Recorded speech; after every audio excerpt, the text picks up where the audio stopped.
You spend months writing, optimizing, and promoting your site until you finally hit 10,000 monthly visitors.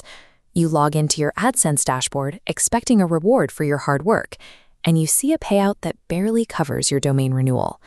Many creators start out reading global case studies and expect a simple conversion. The math seems to suggest 10,000 visitors should translate to roughly 15,000 rupees. This chart shows the discrepancy. Here is the expectation based on Western benchmarks, and right next to it is the 2026 Indian reality. For a general content niche, those 10,000 views often yield closer to 1,000 rupees. This happens because creators are applying global earning assumptions to a hyper-specific domestic market.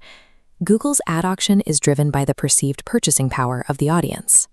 Because average consumer spending and conversion rates in India are lower than in markets like the US or UK, advertisers place lower bids for domestic traffic.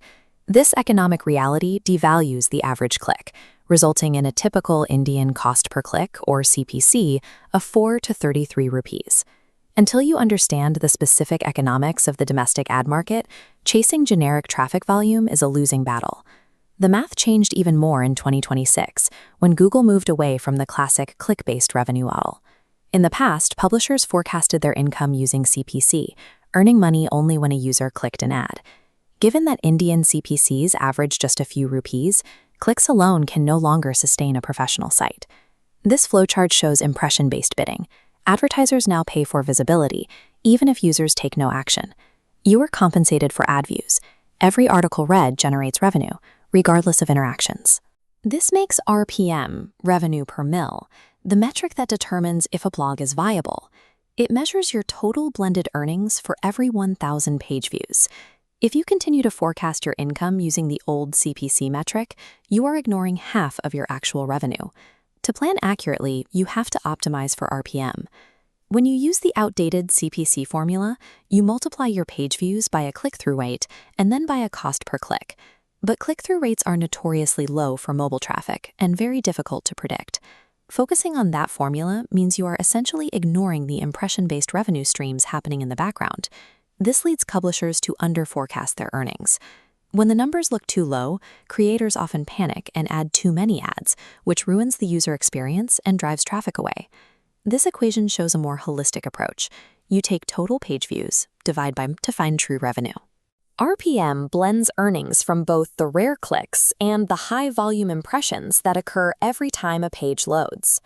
This math changes how you structure your site.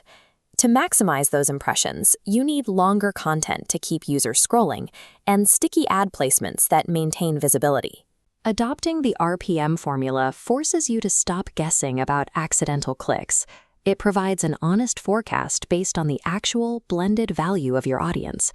Not all page views are equal in the ad auction. Bids are driven entirely by what the audience is looking to do or buy. In 2026 benchmarks, entertainment generates a low RPM of 40 to 165 rupees, needing massive volume to reach a 20,000 rupee target. Contrast that with finance, commanding an 830 rupee premium. You hit the exact same target with 80% less traffic. Niche selection is the biggest multiplier for your AdSense revenue. Traffic quantity is only useful if there is a clear commercial intent behind it. We also have to account for where 80% of Indian traffic lives, the mobile phone. This introduces what we call a mobile infrastructure tax. Slow load times on 4G networks or dense walls of text cause a cascade effect. Users hit the back button before your ads even have time to render. Furthermore, unoptimized themes often push valuable ad units below the fold. For the fast-scrolling mobile user, those ads are never seen. The consequence is that you forfeit the impression-based viewability metrics that Google's system relies on to calculate your payouts. Even in a high-paying finance niche, if your mobile infrastructure fails to hold the user's attention, your RPM will be artificially suppressed. Your next steps depend on where your site sits on the volume versus value spectrum. This decision tree shows the likely outcomes. If you have under 50,000 views in a broad niche, your site is currently generating supplemental income. Expect to earn between 1 and 5,000 rupees a month. At this stage, AdSense should be used to cover server costs while you build an audience, not as a primary salary. If you are a volume publisher with high traffic but a low RPM, Your goal is to maximize impressions. Move away from chasing CPC. Instead, use longer articles and sticky mobile ads to capture Google's impression payouts as users scroll through your content.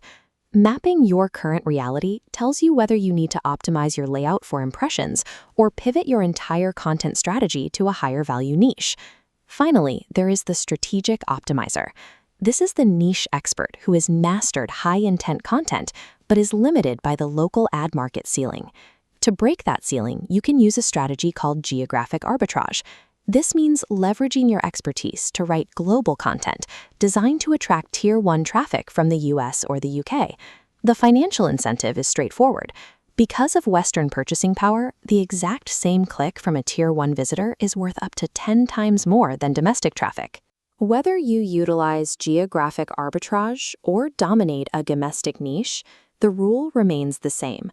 Success in 2026 requires treating content as an investment in audience value, rather than a race for audience volume.